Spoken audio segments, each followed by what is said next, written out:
Okay, let's just let him in. Okay. For future reference, all of our events need to have an Eventbrite ticket because we don't know if you're Antifa or not, of course. We're going to take your word for it. Okay. They're good. They're good. But just for the future reference, do the Eventbrite ticket so we know who you are. Okay. You're good. We send links out. But go to our website. We'll have that info on there. Okay, and I'll get it. I'm sorry. Don't worry about it. We just don't know. Anyone, it's hard. Thank you. They're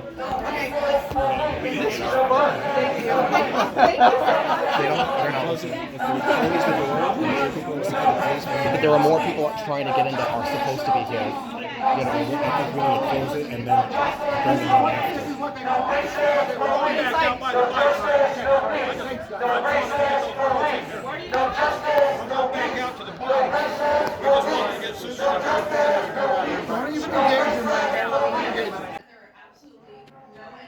Intended to distract or disrupt the speaker. If you do that, or if an inappropriate outburst occurs, then you will be asked to leave. So please don't do that. There will be a question and answer portion, so you can ask them all your questions you want. What else? Write to Kelly Townsend about this. So guys, here's the call to action. This is an ongoing issue at ASU with Antifa, with the far left, and with the communists out here. Have you seen any police officers outside? How many? 2 or 3, right? With the amount of people that are here, how many people saw some fistfights going on? It's going on, right? How many people are being arrested right now? None. Even the guy that tried to stab me didn't get arrested. So let me flip this around. Let's say this was a Bernie Sanders rally, and we were out there making fools of ourselves, and we were throwing punches. How many of you think that we would be arrested?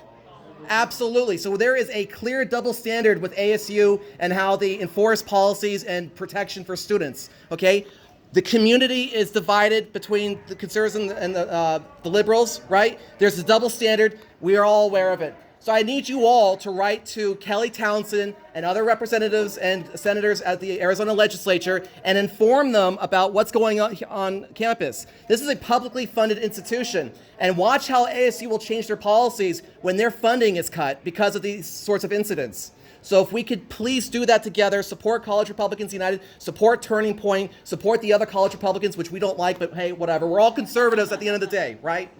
We need to stand together because these people will divide us and they will destroy us one by one. We have been doxxed. We've had people go to my door, leave little notes saying Antifa knows where you live, little intimidation tactics. They have done it to some of you. So please support each other.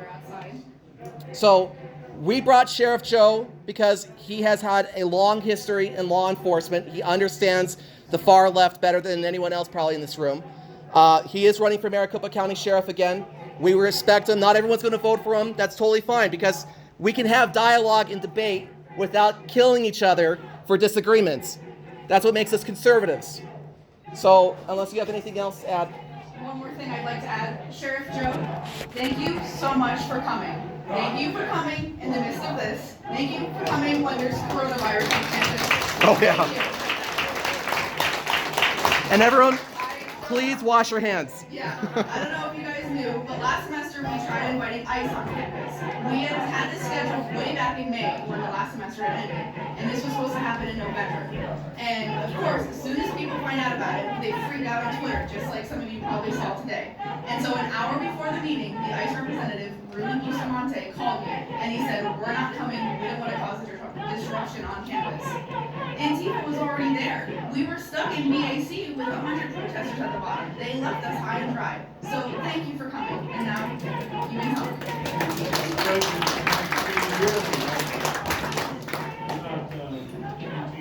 That's good. Speak up, please. Can we increase the volume? It's already increased. Can you speak louder? They're trying to.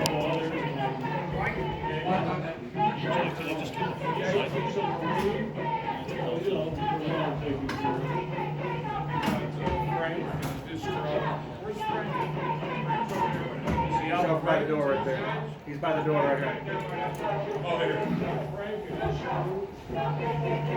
He should probably be behind the microphone, speaking into it. Well, we're not going to hear him.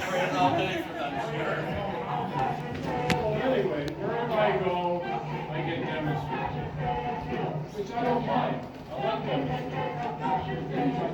They don't talk. I hear drums, I can't relate to them. Actually, no demonstration can I relate to. I think I had Sharpton down here with 10,000 people leading a demonstration against me. You know the Reverend Sharpton? Well, he agreed to come to my office. After the demonstration, we had a nice talk. Now I've been offering a beer to other administrators for a year. It's like the highest setting. We just needed it. That's what's he's blasphemy. Everything he agreed with, he's blasphemy. So a lot of this stuff, Or might be not the last one. politics, Just keep making it. money, I wasn't able to stop on and on and on. shit happening. To do it. I decided years ago, when they started going after me, to always approach them. I'm arresting illegals, they're all out there, I'm always out there. Charlie might know.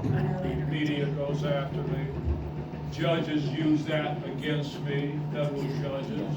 Because I was related to Closer. the Just call her something closer. That's okay. I don't mind. I have Maybe if to he's commend holding it like the this. Young Republicans Do you mind United. holding your microphone? Hold your microphone up. I clipped it to your. Thank you. Sorry.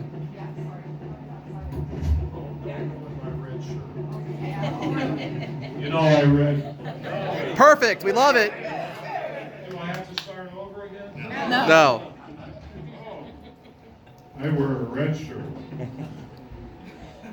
That means something, doesn't it? Now, I've been with the president from day one. By the way, I didn't finish commending you guys. Now I got the microphone. And, yeah, you and you. Well, you know who they are. President, vice president. She's the vice president. She's the vice president. I'm just the helper. He's just the mentor. You're the president? I'm the mistake. Where's the president? I'm the president right here. Well, I just promoted you. Thank you. Thank you. Thank you.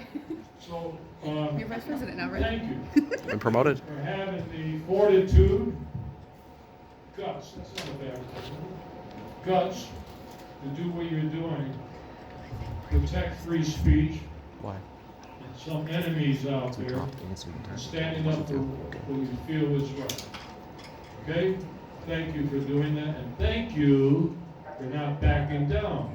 I know there was a lot of tension out, but they were able to come across the winner. I have to thank ASU. ASU. Maybe you can thank them for me. There's an ASU representative behind the Mr. Gross. She's hiding? He. Hi, are you ASU? Can I don't know who you are, what position, but you can spread the word. Thank you, ASU, for allowing these students to be vocal and also defending freedom of speech. So I want to thank you. Pass that word up. And by the way, my daughter graduated from ASU. Journalism. And she worked for the Nation Tribune when it was a newspaper. Actually, she worked for your paper, the Free Press. Are you the Free Press? State Press. Oh, Free State, same thing. Maybe. So, I want to let you know that. Now, she married her husband, that worked for the Tribune. Work through the eye hole. My son-in-law now works for a big newspaper. On the Arizona. He's got a big job. I'm proud. He's head of the editorial board.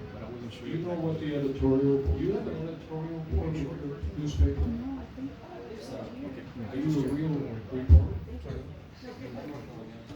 I'm a photographer. Where's the reporter? Outside of it. What's she doing out there? Oh, she's getting the story out there? She's part of it. That's great. She's part of Antifa.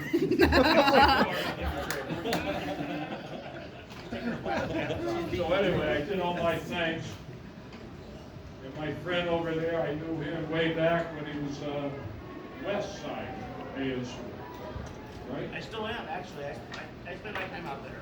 And he's got, I don't want to burn your son, but I think he's around there somewhere. He's right here. Right here. Right behind you. Should be very, very proud of He's right there. Right here. I didn't want to burn you if you don't want to be known. No, we'll burn him. He's a good I kid. wear a Trump hat to school, but He's the future leader of crew. Just saying. Anyway, let me get to the president. I'll start off with that, and I could be here 50 hours. I never met the president. I heard of him before he campaigned, and I think he sent me a little note. Now, there's certain things I will not say regarding my private meetings with him, but actually, it was July 2015, he announced for president June, if you recall, 2015. So he had a big rally in Phoenix. First one. Nobody would stand next to him to introduce him. I did. I introduced him before 10,000 people. Are you there? Did you hear me? Am I lying? For Korea, right? I'm not going to ask you where because that'll be racial profile. I say you, right? I'm not going to go after him. You're running for Senate. Isn't it great? Be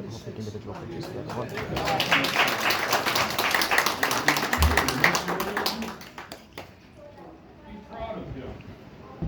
Taking on what you're taking on. So I'm very proud of you. And I hope you win. Are you for Bush? No, they're yelling at the police right now. The police are talking to him. So I mentioned Bush because I was honorary chairman for his campaign. I was honorary chairman for Mitt Romney. I was honorary chairman for Rick Perry. Woo. When people run for president, they all call me. Why? Just a little old, not old, I'm just a little sure. They call me. Every time there's a presidential race, they call. I remember having 4 guys running for president visit my tent city. Visit the tent. Bob Dole, remember him? Yeah. Senator. Yeah. Governor Wilson of California, he came. Bill Graham, good Graham, of Texas, he came. And McCain, he came. They all visit my tent that I established in 1993. Because when I ran for office, I made 3 promises. I'm going to put Korea War tents up free of charge. I'm going to build up the volunteer posse, armed posse. You know, we need I'm to going to get tough to the police, right? on crime. I think I did what I said I was going to do, plus many other programs. Well, my point is, on the tent city, it's gone.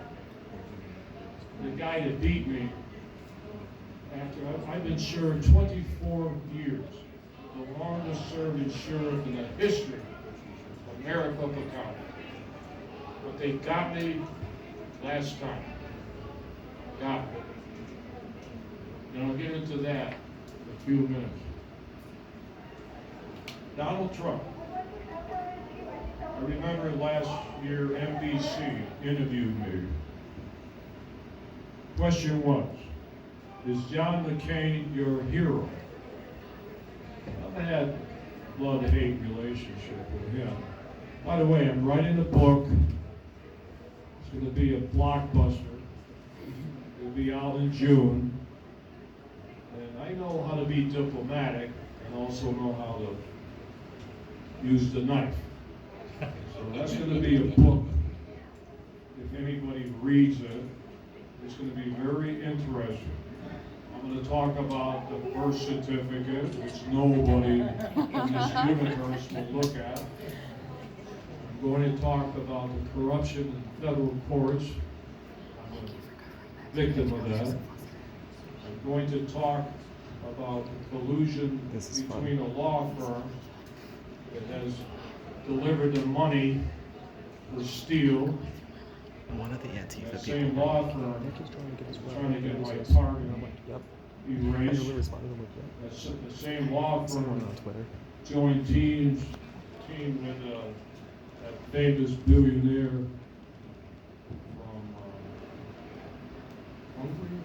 from Soros.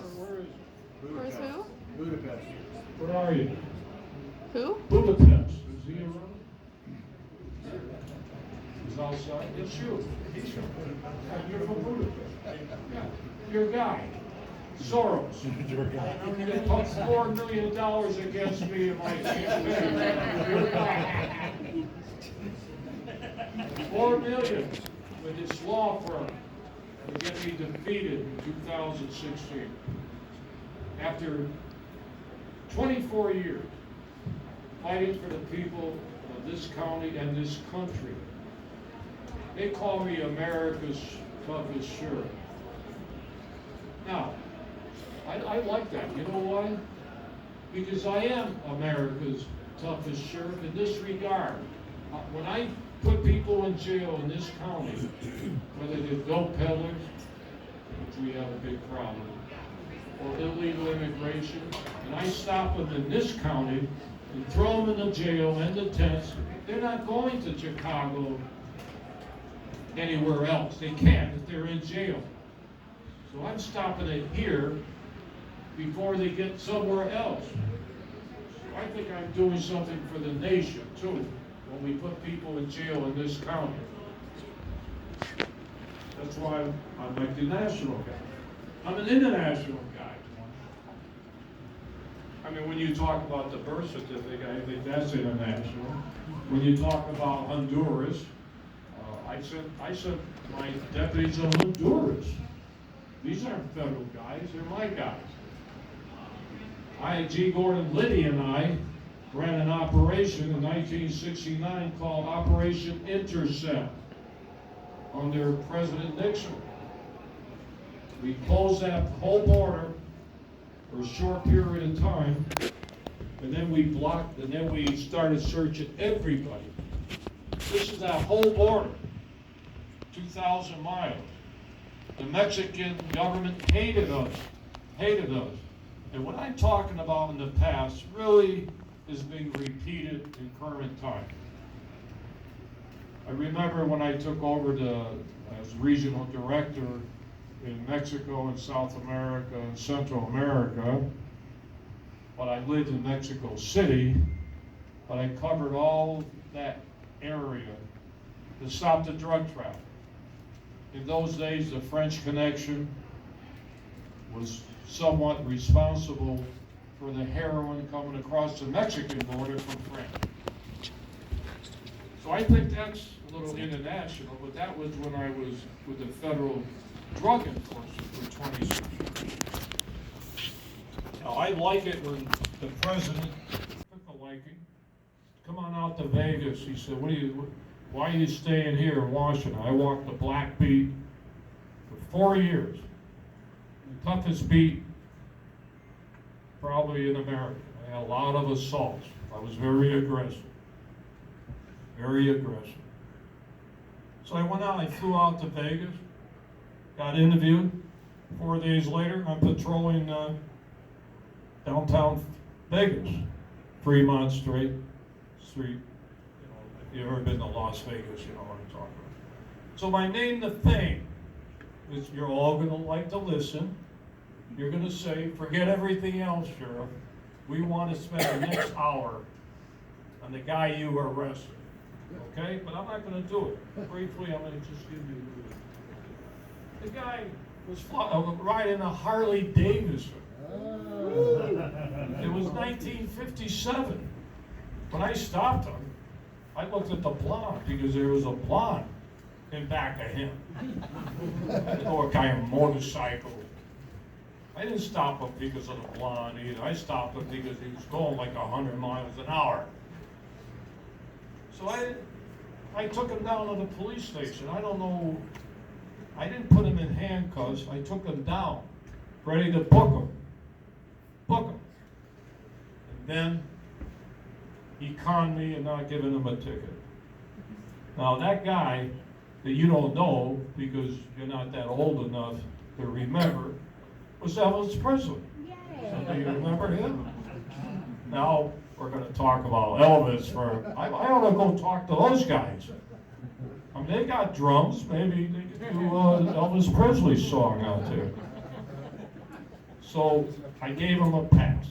He told me his motorcycle got screwed up and took him to the police shop, fixed his motorcycle.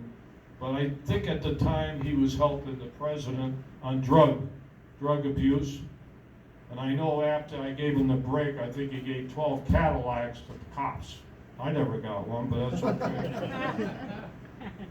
Then I became a same year, 3 law enforcement agencies, then became a federal DEA, it used to be called Bureau of Narcotics, in Chicago. Got sworn in, married my wife, been married 62 years, and started my career, federal career. Now I'm going to digest. Remember where I left off, Chicago.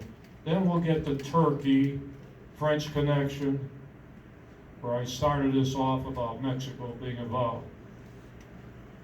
Donald Trump, never knew him. And for the first time on the platform, introduced him. And I said 3 things. There's a silent majority out there. You were probably part of it. Silent majority. I got a lot of cheers. It wasn't standing ovation because you had to stand anyway. Then I said, we're born on the same day. Flag Day. Flag Day. And then I said, you are going to be our next president. And then I said one other thing that caused, I said the birth certificate, which nobody wants to talk about. So I had him day one. I was with him from day one, and I'll be with him to the end. Now, did I mention I got interviewed my hero? Did I mention it? I didn't talk about my interview about, is McCain my hero, or I didn't talk about it. What are you guys, sleeping? Did I talk about it? How can you guys forget? Get your, I don't have one of those, but I got a flip-flopper, he's held. Now, can I give them a quiz? Yes. Okay. Now, I know you're gonna go into that machine you have, that thing there. I want you guys to tell me how old I am. Now, I don't want that you already know if someone told you. Those that have never heard of my age, I'm gonna ask you how old I am. I'm gonna give you 2 clues. I joined the Army, 1950, and I was 18 years old. How old am I? Come on. You're going to get serious or Suez, wherever you at for that. Where are you guys? Okay, I'll give you another clue. I ran for sheriff when I was 60, and I was sheriff for 24 years. How old am I? What? What? My age, how old am I? 87. 80s. What'd you say? 88? 87?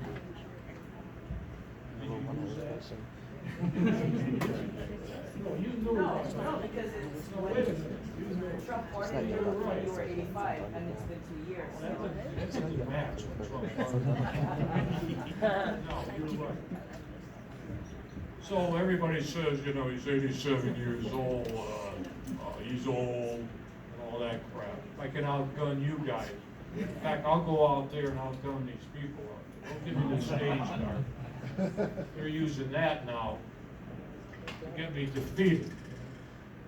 It's very interesting in newspapers and fact, I'm suing New York Times, CNN, Huffington Post, Phoenix New Times. Rolling Stone, maybe a couple more. How about the New Times? What? Can you sue them too? The Phoenix New The Times. New Times, sue them too. No, New Times, they could. Phoenix New Times. No, I'm not suing them. No? They have no Arizona money because Mirror. I locked up the 2 publishers. That's another story. So, Trump. So, I was with him from day one. My wife came down with cancer doing my hit job, contempt of court. Same as a barking dog. Same as a barking dog. And I don't like being called a convicted felon by the media. I'm not a convicted felon. You lose your rights, your gun rights and everything else. I'm convicted of a misdemeanor, same as a dog bite. I don't like saying convicted felon. So, when I told Trump, I said, my wife came down with cancer and she's watching Fox because Fox leaned towards Trump. You know, this is when he's running for office. And to get her mind off the treatment. He said, what? So he picks up my phone and he calls my wife. And he's called my wife several times to see how she's doing.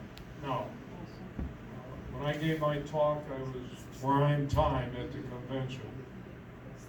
And, you know, Monifer and all those people, you know, you gotta read the teleprompter. I don't read teleprompter. Well, Giuliani talked for 18 minutes. He took up all the time.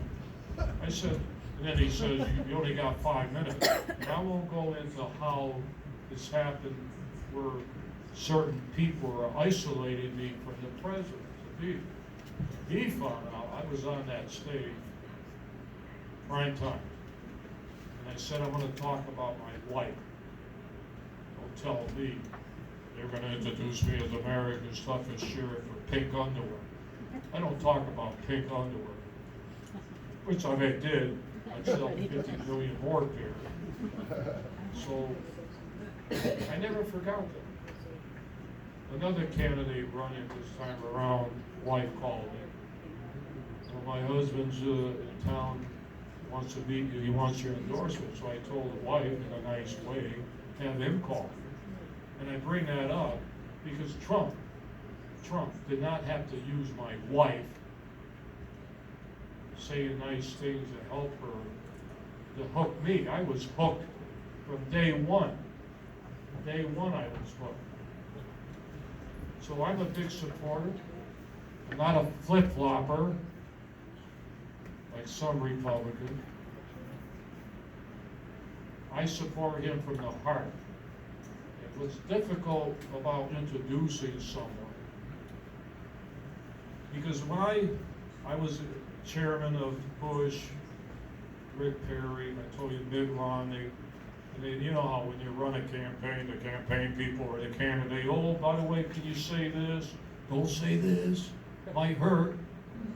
No one, Trump or his staff, has never whispered to me to say, can you say this? Or don't say that? So I had to wing it. I'm introducing him. Am I going to say the right thing or not? But you know what?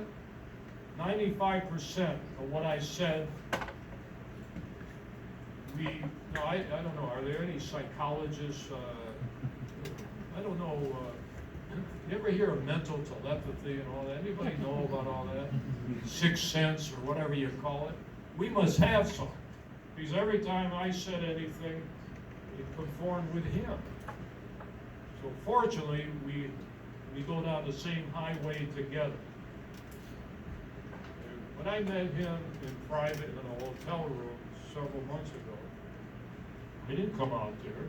So I met the president, just meeting him. I don't come out and wave and say what was said. I'm not gonna ever say what we talked about. Now, all of these other politicians, they walk out, oh, I just met the president, and we said this, and, you know, I told him to do this. I never said it, never will. I would never ask for his endorsement. I endorse the governor here. I endorse many people. You wonder where they're at when you're taking a little beat, but that's okay. That's another issue in politics. So that's my relationship with the president. I'm there to the end.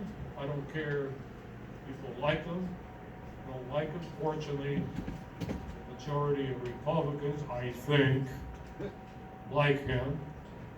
There's some going south on him, I'm sure. It's sad. He's done a lot for our country. He's big on the veterans and cops. I know, because I know what he's big on. I've been with him. He defends our veterans. He defends our law enforcement. So everything he kind of does, I agree with. I agree with. Now, when he was talking about Mexico, he said, let's build a wall. I cover that border, I'm just thinking about it. How many years? I forgot. When you add up all the years I covered that U.S.-Mexican border, I was head of the DEA in Mexico 4 years. I was head of the DEA in Texas. I was head of DEA in Arizona. You got a spy over there. So that's, that is, how many years is that?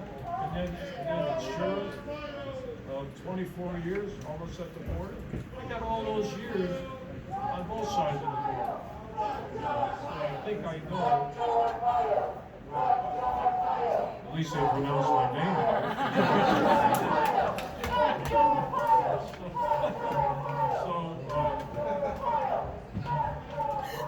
Hey, it's pretty popular out there, Joe. Why don't you speak Chinese to him? Shut him up. Joe Arpaio. He's in East. Where were you? I was out there risking my life just listening to you expert. We got a posse out there. We're good. Chinese, he's gonna come in with a mask. That's right. I forgot my mask. I left it at the airport. You know what I told these guys when I did my little Twitter? I don't use Twitter. I have somebody that does it. Got about 1 million followers. You know what I told them about this? They know.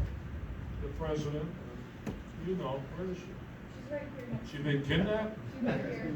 Oh. She moved on you. So, you hear what I said? I don't care if they're here. I want to face them face to face. But they got to take their mask off. I was trying to tell them that people with the mask. So, where was I? What's I'm done with Trump. I'm at the wall. At the wall. I always wonder where all these politicians, don't you do it? If you do, if you go to the wall, you know, with the big press thing, I'm at the wall, build a wall, and all that, you gotta say one other thing. You gotta say we need the wall for the drug traffic. All these politicians go down there and they think illegal immigration is the biggest thing, and they talk about illegal immigration. Why just recently, because of the opiate problem, are they talking about drugs coming across our border? I devoted my whole life, when you get down to fighting the drug traffic. In jail, I had a lot of great programs. Nobody talks about it. All they say, I killed people in the jail, I'm being sued, on and on and on. Well, I have a great drug prevention program, probably the best in the country. We have other religious programs and that, and I could go on and on. But they'll never talk about it. Never talk about it. In fact, I slept twice in the tent. Voluntarily. I got a philosophy. I'm not going to ask people to do something I won't do. So I checked into the jail, into the tents. Now, I'm not stupid. I didn't do it in the summer. I kind of so I did it. Yeah, it was okay. I wore the uniform. Then It was orange. That was just before I put him in stripes. Just before the stripes and the pink underwear. But I ate the food, I slept at the bunk, I wasn't stupid. I took the low bunk. Of course, when I'm looking at the top, F. Arpaio, I mean, they didn't know I was asleep there, but that wasn't the dumb bed. It's okay, I survived. And I did it again. Of course, I'm not stupid, I had an undercover reporter out there. So I got pretty good headlines on that one. Now, I did a lot of things in the jails and detention. Sheriff, you're so mean. Why do you put people on the chain gang? Okay, I started a real chain gang, not hooked individually, they're hooked together. Brought a couple more people that wanted to see you. Did you check them out? They're good guys. I hope so. I want the bad guys in there. They were the only ones helping me out there. Why? Thank you for coming. People are nuts. They're not nuts, they're just demonstrating. Why are they nuts? Because they go after me? Because they're yelling pigs and they're spitting on people and they're saying. Welcome to crew. We get this a lot. Yeah. Hey, this is nothing. Everywhere I go to California and everywhere. In fact, the LA mayor, this was an honor in the last election. The LA mayor, second largest city in the country. He comes down here and he's saying what they're saying. He had a shirt, t-shirt, arrest Arpaio. No, they're saying it. Why would the mayor come here, demonstrate against me, and arrest me, say arrest me? So when I go to California, I always put something out. I hope the mayor doesn't arrest me when I get off the airport. I can't get anybody to cover that story. No one. But that's okay. So getting back to the drug trafficking. Now, remember I said I was in Chicago? I did a pretty good job. I got a double promotion. I think I locked up more dope dealers than anybody else. And I remember when I got the job, I was called to Washington, the commissioner, first thing he said to me, hey, you Italian? Yeah, I'm Italian. Okay. Do you mind locking up Italian? I'll lock anybody up. What the hell, an equal opportunity incarcerated. Yeah, Italian. I was on some big show that's coming out with Bruce Carter. 2 hours. I just interviewed a couple of days. 2 hours without commercial. This guy interviewed his entertainment or something. I forgot. Well, she's entertained all these guys, Kobe and all that stuff. So at the end, he says, we get into the racial thing. And he says, I'm talking about, I don't like talking about my family, but I do have some grandkids of different races, black, Mexican. I don't bring that out. When these people call me a racist, I don't care. Call me whatever you want. I know what I am. But he says, oh, you're Italian. Do they ever use bad words? I say, I don't like talking about this. I'm very careful. I don't get into bad words. I try to be professional in my own way. So we did get down to one word. Any Italians in this? I don't know if I can ask you this. Sicilian over here. That's not Italian. Yes, it is, sir. No, that's not Italian. Anyway, are you Italian? That's okay. All right. Now, I didn't know. Believe it or not, I know it's a bad word. I'm not going to get into the other 3 words.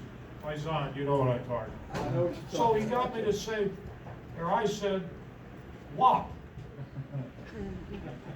I didn't know until a few years ago what WAP meant. The only reason it came back into my sense, I'm down at the border and I ordered an Italian salad, and and I look at it, and it says WAP. And I asked the waitress, what does WAP mean? Oh, that's an Italian salad. What do you call it Italian? WAP. Then I found out the irony of the universe. WAP means without papers. Now, I'm not going to bring up the ex-president, but I'm not going to bring up the birth certificate other than to say, I guarantee you, I've been in law enforcement 57 years. I worked on big cases. So I'm not a guy that just says, oh, this, that, without proof. But I will say this, that proof is there. It's been there. There's no doubt that birth certificate is a fake. No doubt in the universe. I can't get anybody, any reporter, maybe you, but you'll be famous. Look at it. I can't believe it. So my book will be coming out in June. You writing this down? What are you, a reporter? You writing in English? So, the irony of the universe, I won't be here probably. I should go be up there. But here I am arresting illegal immigrants in workplaces and all that, okay? And guess what? 99% of them in the workplace have fake government documents. Fake. Social Security, driver's license. Now, if the ex-president was here illegally, think of what I've done. Not just arrest the workers and all that. The president will never be arrested. The ex-president. I have nothing against him. I had a picture taken with him. I have it on my wall next to all the other presidents I supported. I didn't support him. But that was about 2 years before I investigated him. So the illegal immigration problem is a big problem. It's not just enforcement. It's a social problem. Social problem. Big time. Economic problem. Law enforcement problem. Not just people crossing the border. I'm accused, I think, of arresting 250,000, which no state local's ever done that. But I was only doing my job. In 2006, the state legislature passed 2 laws, new laws. Human smuggling and employer sanction, where you go into the business and you lock up the employer and the people working there. I had 150 of my deputies trained by ICE. 6 months training to give them the authority to enforce the federal immigration laws. Come on, that's the biggest in the universe. So I had the teeth of the law behind me and I enforced the law. Now, when I grew up, my mother died, gave her life for me.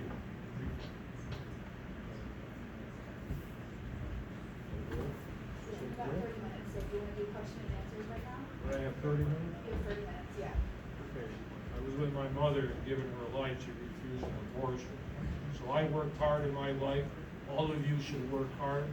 Maybe I'm a little different because I always put my job first. But I never got ahead by drinking with the boss. I always worked hard to deliver my father's Italian groceries or whatever in my life.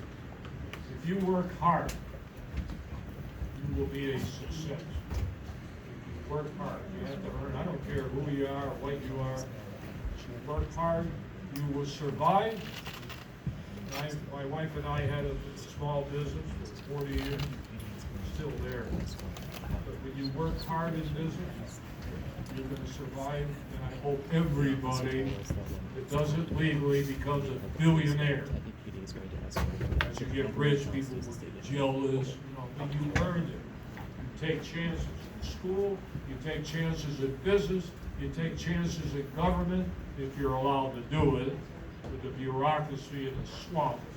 We have a bigger swamp here than we have in Washington. Believe me.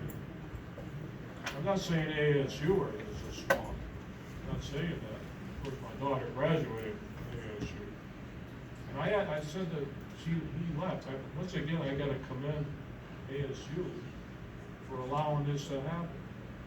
I guess they could put the pressure somewhere. I don't know how. I'll tell you one thing. They know, and I would never give in.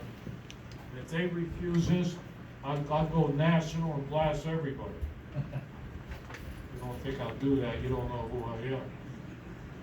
Okay, now, it comes, what do you call it? Q&A. Yeah, Q&A, that's like I'm testing them, am I the professor? Oh, they're testing me? You're on the hot seat. Okay, what I want you to do, I don't want this love affair. Don't give me that. I wish we had some of those people in here. Can we get a few in there? That would be a good idea. I want you to be honest. Wait a minute. You're going to ask me a nice question. I want you to be honest and ask me something you think may be controversial. Don't be afraid. There we go. He's going to say nice. You're going to say nice too. Okay. Stand right there. Right there. Over here. What word? Okay. To be clear, I'm on your side, but this is a controversial question nonetheless. Louder. Oh, this is a controversial question. I got to stand up. But also props on the, I meant to give you applause when you talked about how you called out Barack Obama's fake birth certificate. I wish more people were open about talking about how fake it is. But in any case, Barbara Specter, this is about immigration and the Israel audience. So Barbara Specter, an American Jew and founder of IDEA, a non-denominational institute of Jewish learning, states that Jews will play a pivotal role in Western nations undergoing profound demographic change. She says, I think there is a resurgence of anti-Semitism because at this point in time, Europe has not yet learned how to be multicultural.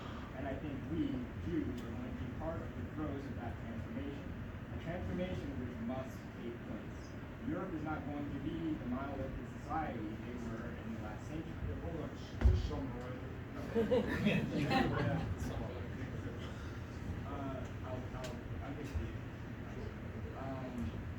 The New York Jewish Week in 2010 reported that all four major Jewish branches of Judaism, all major branches of Judaism support citizenships for undocumented immigrants, a policy which they would never advocate to take place in their own nations of second citizenship Israel. So do you think there is any relationship between the power of the Jewish lobby like AIPAC and the United States' near unconditional support for a range of Zionist agendas and the leading role Jews play, according to Jews, in demographic change in Western nations? Do you think that has any relationship to the unlimited demographic challenges we face in America today, especially at the border? Just give me a question. What do you ask? What do you ask? Oh, no, I'm quite sure.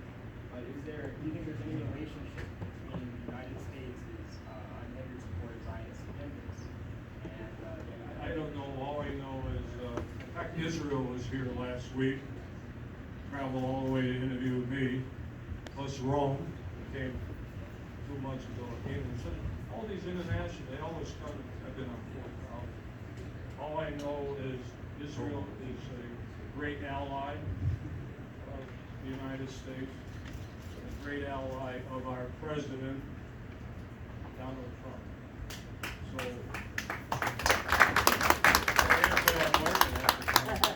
So, why should we thank ASU for letting us do this when this is what ASU is all about, learning and teaching the kids what we should do? This is nothing special. ASU hasn't done anything special for us, so why should we thank ASU for letting you speak here? This is normal. This should be. We have to thank ASU for this event, so I just wonder why we should thank well, ASU. because I know the young, how much time they put in this, and how they took a lot of heat, and they didn't back down from ASU. And ASU didn't make a big issue, even though ASU knew you're gonna have these demonstrators right here disrupting everything and maybe causing some security issue. I'm sure they could have stopped this using high power to do it. Now, they would never keep me from coming here. But, so I have to thank them for, now the ice thing, I don't know about the ice thing. They were supposed to be here. Yeah, they were. They didn't do it. Someone told me there's a class here of illegal immigrants. I don't know that. If there is a class of illegal immigrants, I would love to talk to them. Maybe ASU can arrange me to come and speak to them. I had 8 people from DACA travel all the way from Miami to meet me several years ago. They thought I was gonna lock them up. Julie. I actually turned 4 of them on my side. Not that I agree with DACA, but at least they knew what I meant by that.